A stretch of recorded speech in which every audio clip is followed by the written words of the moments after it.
E aí, galerinha do nono ano, espero que seja tudo bem com vocês, espero encontrá-los em paz e segurança aí, mas dispostos a estudar, né? Por isso, nossa videoaula de história falando sobre a crise de 1929.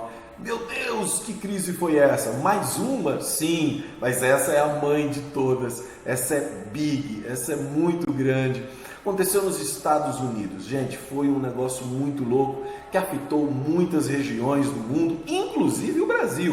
O Brasil também foi afetado por ela, mas claro, né? Os Estados Unidos, porque a crise aconteceu lá, a coisa foi feia, foi muito complicada a crise do capitalismo que aconteceu nos Estados Unidos. Vamos lá então conhecer um pouquinho, entender esse contexto, o que estava acontecendo, por que houve essa crise econômica tão grande, tão devastadora nos Estados Unidos. Para isso, a gente vai ter que começar aqui com uma coisinha para vocês entenderem.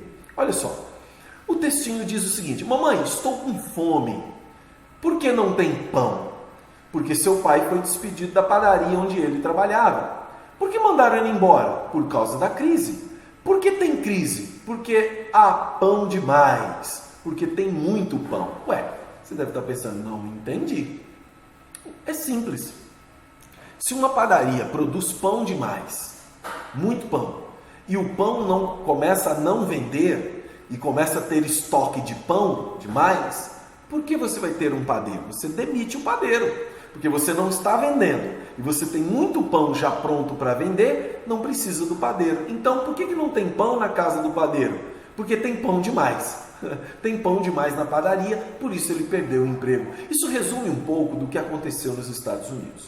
Nós estamos falando de uma crise de superprodução, claro, sendo aqui simplista, né? Trazendo resumidamente, uma crise de superprodução. Mas vamos entender como que se deu essa crise. Bom, nos Estados Unidos se desenvolveu já há muito tempo, desde o final do século XIX, um estilo de vida, né? E muito forte no início do século XX, o American Way of Life. O jeito americano de viver. Gente, o jeito americano de viver é consumo. É boa vida, é consumo, é usufruir, é ter carro, eletrodoméstico, barco, aquela coisa toda, bicicleta, moto, carro, tudo de bom. É o jeito americano de viver. Esse jeito americano de viver, nós estamos aqui vivenciando no Brasil. Nós queremos viver como eles, né? Bom, esse estilo de vida é baseado no consumo, né? Consumo, por quê? Porque houve um crescimento industrial muito grande desde o final do século XIX e principalmente no início do século XX. E o acesso ao crédito, as pessoas podendo comprar muita coisa e as pessoas querem, quanto mais se compra, mais as pessoas vão inventando tecnologias, coisas. Produção era em larga escala, só para você ter ideia, eles representavam 40% da indústria mundial. 40% que se produzia no mundo era produzido nos Estados Unidos. Só para você ter ideia. E aí, também, por causa da Primeira Guerra Mundial, que terminou em 1918, a Europa estava destruída, estava acabada. Quem estava vendendo para eles? Os Estados Unidos. Vendendo muito, vendendo muito, vendendo muito, enquanto os europeus estavam se recuperando. A agricultura também estava bombando, mecanizada, tecnologia no campo, produção agrícola aumentando, então produção industrial aumentando, exportações a todo vapor, vendendo para a Europa por causa da destruição da guerra, agricultura mecanizada, produzindo muito alimento, tinha muito desperdício também, né? Mas muito alimento produzindo, e aí eles adotavam, nos Estados Unidos, um liberalismo, que a gente chama de liberalismo clássico, ou seja, o governo não se mete na economia, não interfere, não intervém na economia, ok? Então os bancos, as indústrias vendem do jeito que quer, o banco negocia do jeito que quer, é o mercado que vai tomar conta do mercado, não é o governo não. E aí você começa a ter o quê? Concentração de renda. Esses donos de fábrica começam a ficar cada vez mais ricos, os donos de banco cada vez mais ricos. O povo, porque tem crédito, compra muita coisa, também começa a ter uma vida boa. Mas eles começam a comprar casa financiada, tudo isso, certo? Mas o que acontece? A coisa está tão boa, está tão boa, está tão boa, que muita gente começa a investir nas bolsas de valores. Comprar ações de empresa, como se fossem pequenas partes de uma empresa.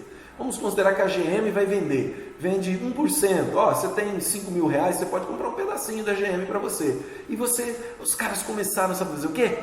Hipotecar a casa, ou seja, refinanciar a casa, pegava o dinheiro, comprava em ações, vender a casa para comprar ações e comprar outra casa financiada, com o dinheiro que ele ganhava nas ações ele queria pagar a outra casa.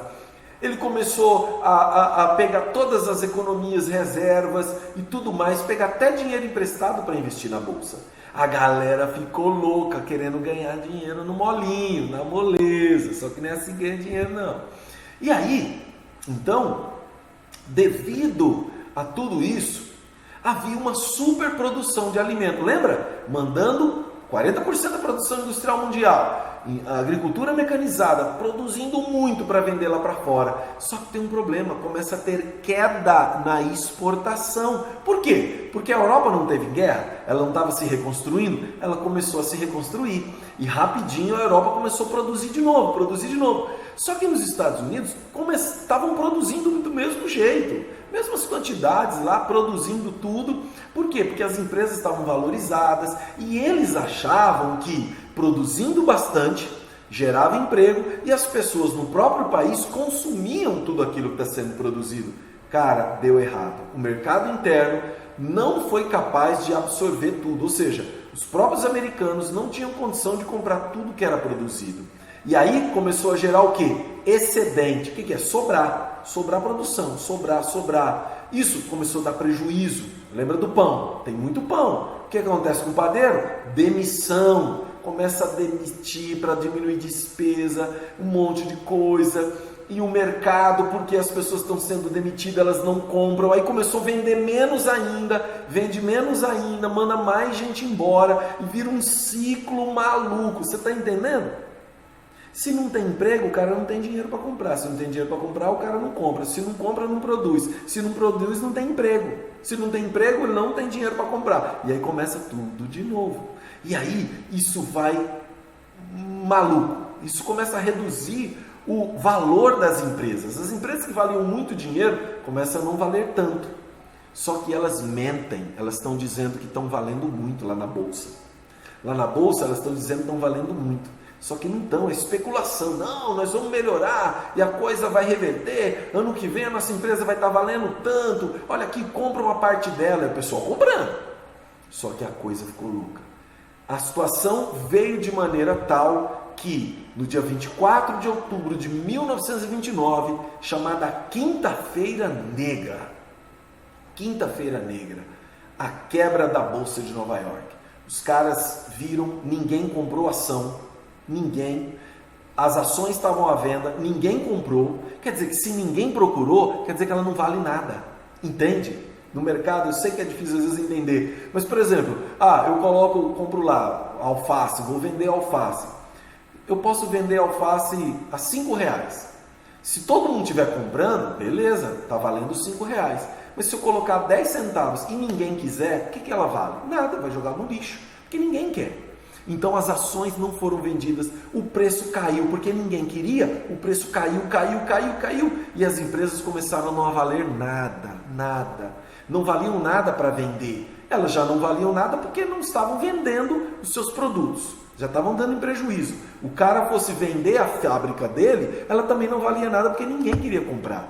As empresas quebraram, os bancos, todo mundo começou a quebrar. Gente, foi feio. Qual a consequência? Desemprego em massa, 14 milhões de desempregados só nos Estados Unidos. Naquela época, nós estávamos com 14 milhões também, agora há pouco, mas com uma população muito maior hoje. Então, desemprego em massa, fome, essa imagem é muito conhecida, de uma chamada Dorothy, né? Os filhos sem comer, miséria mesmo, muito complicado. 30 mil empresas fecharam, 4 mil bancos fecharam nos Estados Unidos. Foi feio, é chamada a crise do liberalismo econômico. Foi muito feio. Aí isso começou a trazer consequências, que é, por exemplo, o surgimento do nazismo e do fascismo dentre outras coisas, é uma reação a essa crise, onde estados seriam mais fortes, estados controlariam a economia por meio de líderes também fortes, para não acontecer que nos Estados Unidos, que o governo não tomou conta, virou bagunça. Então o governo tem que ser forte, tem que comandar mesmo. Por isso que vão surgir esses poderes aí, claro, associados a outros fatores também, né? E no Brasil? Brasil também, galera, a gente vendia muito café para os Estados Unidos, a gente vendia muito café. Babau, não tem mais café, não estão comprando, começa a sobrar café, começa a sobrar um monte de café, a gente tem que queimar café. Pois é, queimava café, sabe, para fazer o trem andar? Em vez de pôr lenha, carvão, jogava café lá. Muito café queimado, torrado, destruído. O governo de Getúlio Vargas comprava o café para destruir. Mas isso é uma outra história que a gente vai contar depois da malandragem do brasileiro nessa do café. Mas aí, em 1932, enquanto o Brasil estava numa guerra civil, São Paulo lutando contra o resto do Brasil, nos Estados Unidos é eleito o Franklin Delano Roosevelt, o cara que salvou os Estados Unidos. Salvou. Em 1933 ele lança o New Deal, é um programa de restauração da economia inspirado no John Keynes, no keynesianismo, teoria econômica desse camarada aí. E aí ele começa algumas ações para tentar reverter a economia. Lembra? Estados Unidos, o governo não se metia na economia. Agora, para salvar a economia do país, tem que se meter, não tem jeito. E como é que ele começa a fazer? Emprestar dinheiro do governo para os agricultores. Emprestar dinheiro para aqueles caras começarem a produzir. Eles precisavam comprar semente, fertilizante, equipamento. E o governo diz, galera, beleza, tem dinheiro para vocês, vão trabalhar. Bora trabalhar. Por quê? O campo gera emprego também, né? Exportação e tudo mais. E aí começa a destruição de excedentes agrícolas. Quer dizer, tem muito pão? Destrói os pães. O governo paga, lembra da padaria? O governo paga os pães que estão em estoque, destrói tudo aquilo, chama o padeiro para trabalhar. Beleza? Gostou da ideia, né? Muito legal isso daí. Foi o que o Brasil fez também, destruiu o café para poder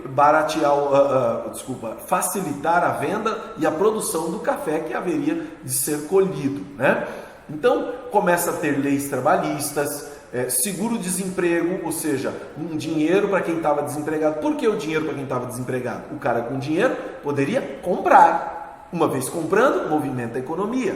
Também obras públicas começam a gerar emprego. Vão fazer ponte, vão fazer prédio, estrada, para gerar emprego. É o governo gerando emprego para o cara ter renda, para ele aquecer o consumo. Uma vez aquecido o consumo, essa é a mola da economia. Né? Obras públicas e tudo mais, para reduzir o desemprego e gerar renda. Então, você vê nesse gráficozinho aí, que o New Deal começa aqui, ó, em 1933, olha como o desemprego foi caindo. Quando chega aqui em 38, mais ou menos, por causa da guerra, né?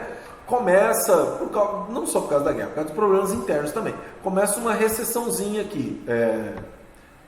Guerra começa em 39, desculpa. No período anterior à guerra, tem uma recessão nos Estados Unidos e aí eles começam então a ter uma recessãozinha. Então o desemprego aumenta um pouco, mas com o início da guerra principalmente, porque aí os Estados Unidos começam a produzir bastante e vão mandar para a Europa de novo, o desemprego cai. Então a gente pode dizer que o New Deal foi ajudado pelo começo da Segunda Guerra Mundial. Mesmo que o New Deal já estivesse dando certo, mas há de convir, a gente vai ter que concordar que o processo poderia ser mais lento. Entretanto, com o início da Segunda Guerra, a necessidade de comprar coisas, necessidade de coisas que a Europa vai ter, os Estados Unidos então encontram um novo mercado, um mercado muito bom para vender os seus produtos e salvar os Estados Unidos. Beleza, pessoal? Então, essa foi a crise de 29 que nós estudamos aqui para tentar entender um pouquinho o que aconteceu. Beleza? Bons estudos, dedique-se aí aos seus estudos, faça anotações, reveja a aula quantas vezes for necessária e tudo mais. E lembre-se, tire suas dúvidas por meio aqui do YouTube ou por meio do nosso canal. Toda quinta-feira estou à disposição no WhatsApp para suas dúvidas. Tchau, tchau, pessoal!